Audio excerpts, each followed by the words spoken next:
야곱이 장자권을 가로채다. 창 271-46.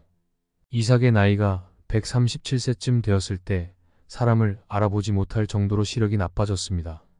이복형 이스마엘이 137세에 죽었으니 아마 자기도 죽을 때가 된 것으로 생각하고 죽기 전에 장자에게 복을 넘겨주려고 했을 것입니다. 이 축복은 장자인 에서에게 해당되지만 에서는 자기의 장자권을 죽 한 그릇에 팔았습니다. 나 2529-34.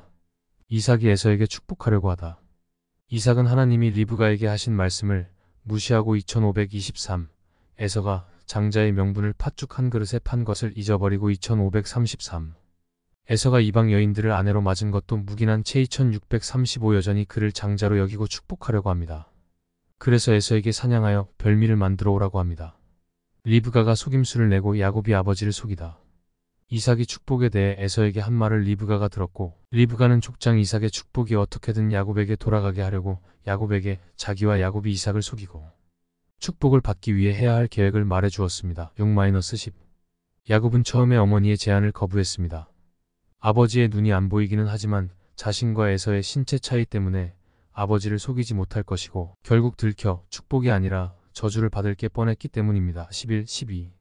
그러자 리브가는 계획의 책임은 전적으로 자기가 질 것이고 저주가 내리면 그 저주까지 자신이 받겠다고 하자 야곱은 리브가의 지시에 따라 계획을 실행했습니다. 13-30. 야곱은 어머니가 가져다준 야생의 냄새가 배어있는 에서의 제일 좋은 옷을 입고 어머니가 만들어준 요리를 가지고 에서로 가장하여 아버지 앞에 갔습니다. 이삭이 듣기에 야곱의 목소리 같았지만 촉감이 확실하니 에서로 여기고 야곱을 축복합니다. 21-24. 야곱은 자신의 속임수를 자백하고 그런 상황에서 벗어날 수도 있었지만 야곱은 비록 형에게서 장자 명분을 샀어도 아버지 이삭에 돌이킬 수 없는 확증이 필요하다고 생각했으므로 태연하게 하나님이 도왔다고 거짓말을 합니다. 그날 야곱은 이삭의 축복을 받기는 했지만 그의 속임수는 다음과 같은 심각한 결과를 가져옵니다. 야곱은 이후 어머니를 다시는 볼 수 없었습니다. 에서가 야곱을 죽이려고 했습니다. 외삼촌이 야곱을 속였습니다. 야곱의 가정의 갈등이 끊이지 않았습니다. 오랜 기간 가족을 떠나 살아야 했습니다. 굳이 속임수까지 쓸 필요가 없었는데 어머니와 손잡고 아버지를 속였던 것입니다.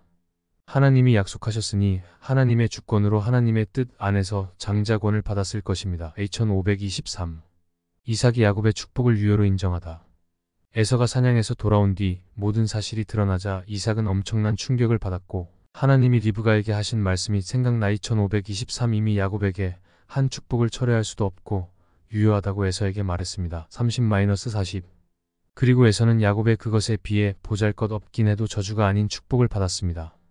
야곱이 하란으로 탈환하다.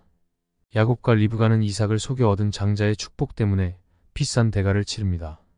몇 날로 생각한 야곱의 피신 기간이 20년이나 됩니다. 야곱이 도망친 후 어머니 리브가는 아들 야곱이 돌아오는 것을 보지 못하게 됩니다.